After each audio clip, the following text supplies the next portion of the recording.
नमस्कार, मैं अभिषेक उपाध्याय। आप देख रहे हैं टॉप सीक्रेट।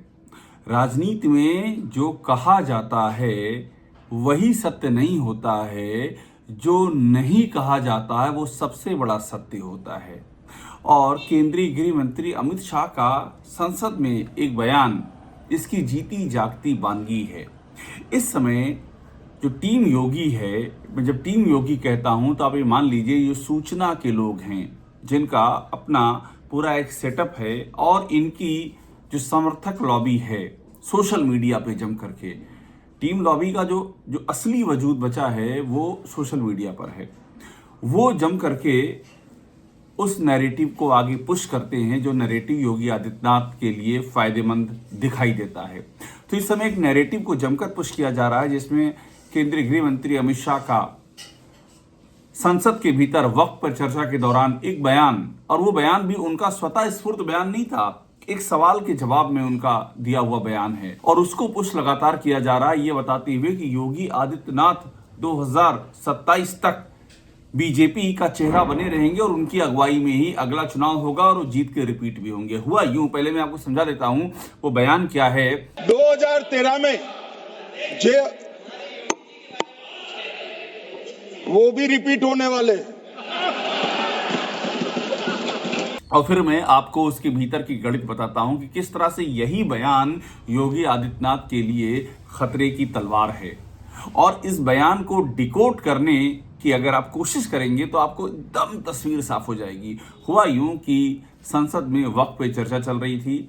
केंद्रीय गृह मंत्री अमित शाह उसमें बता रहे थे किस तरह से बीजेपी की सरकारें रिपीट हुई हैं अलग अलग राज्यों में, और इस बीच में समाजवादी पार्टी के मुखिया अखिलेश यादव ने पूछ लिया कि सबका तो बता रहे हैं, योगी आदित्यनाथ के बारे में भी तो बोल दीजिए, उनका क्या होगा। तो उस पर अमित शाह ने बोल दिया कि हाँ वो भी रिपीट होंगे। इतनी सी बात पर योगी खेमा उत्साहित है।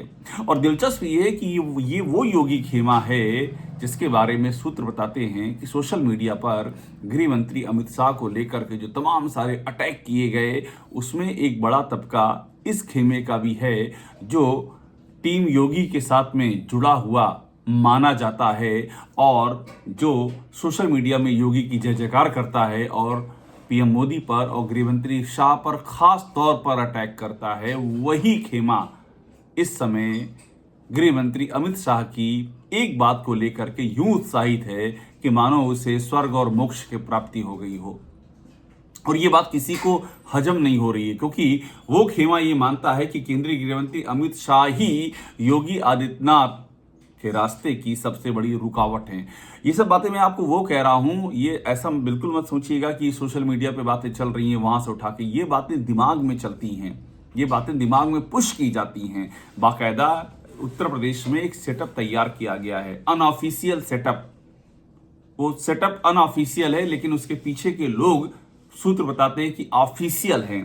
तो चंद ऑफिशियल लोगों ने एक बड़ा अनऑफिशियल सेटअप तैयार किया हुआ है और कहा यह जाता है कि उसके पीछे एक अच्छा खासा बजट खर्च होता है और उनके जरिए दो चीजें होती हैं। तो ये कि योगी का नैरेटिव पुश किया जाता है जिसमें उनको प्रधानमंत्री बनाने से लेकर के उनके ईश्वरत्व के आभा मंडल का प्रचार प्रसार होता है, और दूसरा खास तौर पर बीजेपी के भीतर, बाहर छोड़ दीजिए, बीजेपी के भीतर योगी आदित्यनाथ के एक एक जिनको वो मानते हैं कि वो विरोधी, उनको ठिकाने लगाया जाता है सोशल मीडिया के नैरेटिव में। उसमें से एक बड़ा नाम केंद्रीय गृह मंत्री अमित शाह का रहा है।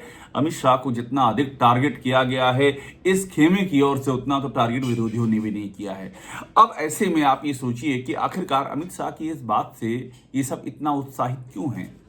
जिन गृह मंत्री को लगातार ये अपने निशाने पर अरसे से ये पूरा इकोसिस्टम, योगी समर्थक इकोसिस्टम अपने निशाने पे लिए हुए था, आज वही उनकी एक बात से जय जयकार क्यों कर रहा है। तो ये दिखाता है कि परेशानी और समस्या कितनी ज्यादा है। खुद उस इकोसिस्टम को भी लग रहा है कि पानी सर के ऊपर से गुजरने ही वाला है। तो ऐसे में अब चूंकि वो सोर्सेज ये बताते हैं, जानकारी ये है कि वो इकोसिस्टम वैचारिक नहीं है, वो इकोसिस्टम संसारिक है। वैचारिक में व्यक्ति अपने विचार से काम करता है, संसारिक में उसके पीछे बजट खर्च होता है, उसके पीछे संसाधन होते हैं, धनराशि होती है। तो जो संसारिक इकोसिस्टम होता है वो जो भी नैरेटिव पीछे से आता है उसको पुश करता है। तो इस समय वो इसको जमकर के पुश कर रहा है। अब आप ये सोचिए कि आखिरकार गृह मंत्री अमित शाह या कोई भी नेता ऐसे मौके पर और क्या बयान दे सकता है अगर विपक्ष का एक नेता ये पूछ रहा है पार्लियामेंट के अंदर कि आप सब पे बात कर रहे हैं, योगी जी पे तो बात नहीं कर रहे हैं, उनका क्या होगा, वो रिपीट होंगे कि नहीं होंगे? तो वो क्या बोलेगा कि नहीं रिपीट नहीं होंगे, नहीं हम उनको हटाने जा रहे हैं। ये कौन बोलता है?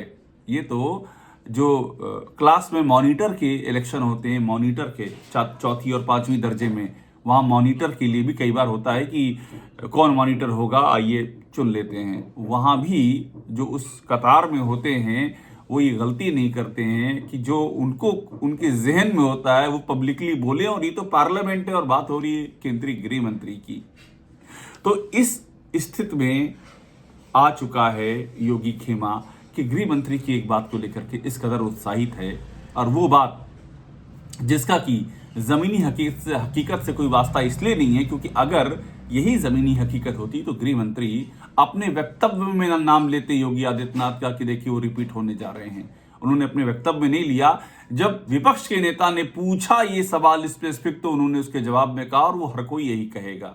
अगर यही हकीकत होती तो प्रधानमंत्री नरेंद्र मोदी ने 3 साल पूरा होने पर एक प्रशस्ति पत्र दिया है उत्तराखंड के सीएम पुष्कर धामी को, तो योगी आदित्यनाथ को 8 साल पर भी दे देते, पर नहीं दिया।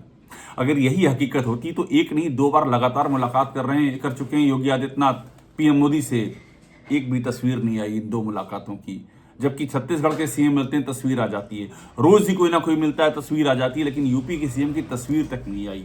अगर यही हकीकत होती तो संसद में पीएम ने महाकुंभ को लेकर के भाषण दिया और उस भाषण में एक बार भी सीएम योगी का जिक्र नहीं था। तो हकीकत सबको पता है कि हकीकत क्या है। वो है ना कि हमको मालूम है जन्नत की हकीकत, लेकिन दिल के बहलाने को गालिब ख्याल अच्छा है। यही काम इस समय टीम योगी कर रही है। और एक दूसरा पहलू भी सोचिए कि अखिलेश यादव बार बार संसद के भीतर योगी का जिक्र इस परिप्रेक्ष्य में क्यों कर देते हैं कि आप तो उन्हें हटाने जा रहे हैं। ये पहली बार नहीं हुआ है। अखिलेश यादव इसके पहले भी पार्लियामेंट में पिछले सत्र में भी ये बात उठा चुके हैं कि आप तो ये लखनऊ और दिल्ली के इंजन टकरा रहे हैं, योगी को आपने जिन्होंने आपको हरवाया लोकसभा में आप उन्हें हटा नहीं पा रहे। ये अखिलेश यादव ने कह दिया। लोकसभा में बीजेपी की हार में योगी आदित्यनाथ की अहम भूमिका बताई जाती है, ऐसा बहुत सारे तथ्य और स्रोत दावा करते हैं। उसी बात को उन्होंने अखिलेश यादव ने संसद में वो बोल चुके हैं कि आप हटा नहीं पा रहे हैं। अब आप ये सोचिए कि अखिलेश यादव ये क्यों बार बार सवाल उठाते हैं कि आप योगी आदित्यनाथ को हटा क्यों नहीं पा रहे हैं। पॉलिटिकली कोई भी समझ लेगा कि अगर आप विपक्ष में होकर के सत्ता पक्ष के किसी एक नेता को बार बार हटाने का चैलेंज देते हैं तो ये उसके लिए फायदेमंद है। वो तो चाहेगा कि विपक्ष के लोग हमारे दिल्ली के केंद्रीय नेताओं से बार बार ये कहें कि इनको हटा क्यों नहीं पा रहे हो। ये चैलेंज तो चाहेगा योगी आदित्यनाथ, तो ये चाहेंगे कि अखिलेश यादव ऐसे ही बोलते रहें। ये उनके लिए फायदेमंद है क्योंकि ऐसे में उनको इनकेस ये हटाने की कार्रवाई हो रही है तो वहां प्रेशर बिल्डअप होगा कि भाई विपक्ष के नेता आप कह रहे हैं और आप हटा रहे हैं, यानी कि आप विपक्ष के दबाव में आके हटा रहे हैं। तो ये अखिलेश यादव की रणनीति योगी आदित्यनाथ के लिए फायदेमंद है। अब अखिलेश यादव बार बार ये क्यों कहते हैं कि आप योगी को हटा नहीं पा रहे, ये भी समझ लीजिए। वो इसलिए कहते हैं क्योंकि हमारी जानकारी ये कहती है, हमारे सोर्सेज ये कहते हैं कि अखिलेश यादव जी भर ये चाहते हैं कि योगी आदित्यनाथ ही साल 2027 तक बीजेपी के यूपी में सीएम बने रहें। ये हमारी जानकारी ये कहती है, क्योंकि ये उनके लिए आदर्श स्थिति है।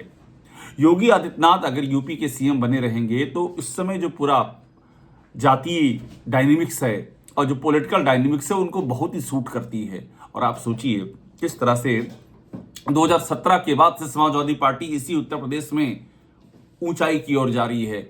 17 में उसकी सीटें क्या थीं और किस तरह से सीटें दूनी से भी ज्यादा हो गई 2022 के चुनाव में। लोकसभा के चुनाव में उसको कितना जबरदस्त फायदा हुआ, अब तक के इतिहास की सबसे ज्यादा सीटें वो पा गई है। तो योगी आदित्यनाथ की अगुवाई में जब यूपी की सत्ता योगी आदित्यनाथ के हाथ में, समाजवादी पार्टी का ग्राफ यूं उठ रहा है। और जिस तरह से यहाँ पर ठाकुरवाद के आरोप लगे हैं और वो दिख भी रहा है जमीन पर भी, उससे भी समाजवादी पार्टी को बड़ा फायदा मिला है।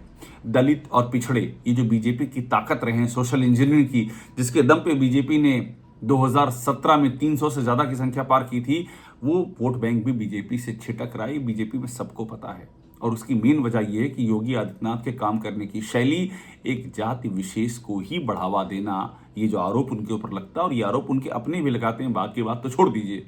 और दूसरी, खासतौर पर पिछड़े और दलित, उनके हितों की अवहेलना करते रहना। 69,000 शिक्षक भर्ती के ओबीसी अभ्यर्थियों के मामले में आज तक योगी सरकार कोई निर्णायक कदम नहीं उठा सकी। आज तक मामला चला गया है सुप्रीम कोर्ट में। इतनी अपॉर्चुनिटी आई, लेकिन ये उनकी प्रायोरिटी में दिखाई ही नहीं कभी। SC/ST के केसेस यूपी में सबसे अधिक हैं। ये इसी सरकार में, केंद्र सरकार में, बीजेपी की अपनी सरकार में जो सामाजिक कल्याण मंत्रालय है, ये उसकी रिपोर्ट कहती है, सितंबर 2024 की रिपोर्ट। तो ये सबको पता है कि दलित और ओबीसी का वोट बैंक चटक रहा है। और अभी हाल के उपचुनाव में जिस तरह से बीजेपी जीती, वो बीजेपी के नेताओं को भी पता है किस तरह से प्रशासन को पूरी तरह से इन्वॉल्व किया गया और क्या क्या नहीं पापड़ बेलने पड़े उपचुनाव जिताने के लिए, सबको पता है जिस तरह से वो जीते हैं। तो उनको मालूम है कि ये जीत 2027 में रिपीट नहीं हो सकती है। तो अखिलेश यादव तो यही चाहते हैं कि योगी आदित्यनाथ ही बने रहे, इसीलिए वो बार बार पॉलिटिकल ऐसी गुगली डाल रहे हैं कि आप योगी आदित्यनाथ को हटाइए नहीं, बनाए रखिए। और यही इस समय स्थिति ये है। और आपको जानकर के हैरानी होगी कि बीजेपी और विपक्ष में इस बात में लेकर के क्लियर डिफरेंस है। बीजेपी चाहती है कि योगी आदित्यनाथ, मैक्सिमम बीजेपी का तबका है, वो विधायक हों, वो कार्यकर्ता हों, पदाधिकारी हों, कि इनको हटाइए वरना हम साफ हो जाएंगे। जब से योगी आए हैं तब से लगातार बीजेपी का ग्राफ यूपी में नीचे गिर रहा है। उनकी जो संख्या थी विधानसभा में, उसमें ठीक ठाक गिरावट आई है। लोकसभा में तो ऐसी गिरावट आई है कि बीजेपी बहुमत से ही दूर हो गई है। कंटिन्यू वो नुकसान हो रहा है जब से सरकार योगी आदित्यनाथ आए हैं। तो बीजेपी के लोगों को क्लियर है कि अगर ये बने रहे तो 27 साफ है। और वहीं सपा खास तौर पर, और कुछ हद तक कांग्रेस भी, वो ये चाहती है कि यही बने रहें। अगर ये बने रहे तो 27 हमारा है। तो इसीलिए अखिलेश यादव बार बार ये गुगली डाल रहे हैं। अब एक बात और बहुत महत्वपूर्ण है। इस बीच में एक बैठक हुई है गाजियाबाद में। वो बैठक हुई है संघ की और बीजेपी की समन्वय बैठक। वहां ये पश्चिम क्षेत्र की बैठक थी और ब्रिज क्षेत्र की बैठक थी। सरस्वती शिशु मंदिर नेहरू नगर में हुई है। और इस बैठक में मैंने जैसे आपको बताया, पश्चिम और ब्रज क्षेत्र के तमाम पदाधिकारी यहां मौजूद थे। बीजेपी के मुख्यमंत्री थे योगी आदित्यनाथ, प्रदेश अध्यक्ष थे, जो संघ के प्रचारक हैं, क्षेत्र प्रचारक हैं पश्चिम के, महेंद्र जी, वो मौजूद थे। ब्रज और पश्चिम क्षेत्र के तमाम जो पदाधिकारी हैं, चाहे वो प्रचारक हों, चाहे वो संचालक हों, सरकार्यवाह हों, ये सब के सब वहाँ मौजूद थे। और उसमें योगी आदित्यनाथ आते हैं और हमारे सोर्सेस कहते हैं करीब 2.5 घंटे का भाषण वहाँ उनका होता है। आप सोचिए ज़मीन पे क्या चल रहा है। जो बैठक बुलाई गई है कि आरएसएस और बीजेपी के बीच में समन्वय होगा, उसमें 2.5 घंटे का भाषण, जय जयकार चलती है। और ये जय जयकार जिस तरह से की या करवाई जा रही है, उसका बड़ा ही लोकल कॉम्बिनेशन है, लोकल इक्वेशन है। देखिए, संघ के भीतर भी एक बात बहुत ही क्लियर हो चुकी है, ऊपर तक क्लियर हो चुकी है कि संघ के में जो यूपी की इकाई है, उसका ना कोई काम रुकता है और ना ही क्लियर इंस्ट्रक्शंस हैं कि उसको सरकार की ओर से फुल ऑन सपोर्ट रहेगा और वो गदगद रहती है। ऐसा सपोर्ट तो उसे कभी नहीं मिला था। लेकिन जब इसको जमीन पे लागू करते हैं तो कार्यकर्ताओं, जो बीजेपी के अपने कार्यकर्ता हैं, अपने जो जनप्रतिनिधि हैं, जो अपने पदाधिकारी, उनकी कहीं कोई सुनवाई नहीं है। तो ये सिर्फ चंद संघ में जो चंद यूपी के पदाधिकारी हैं, ये उनका ही स्वर्ग है।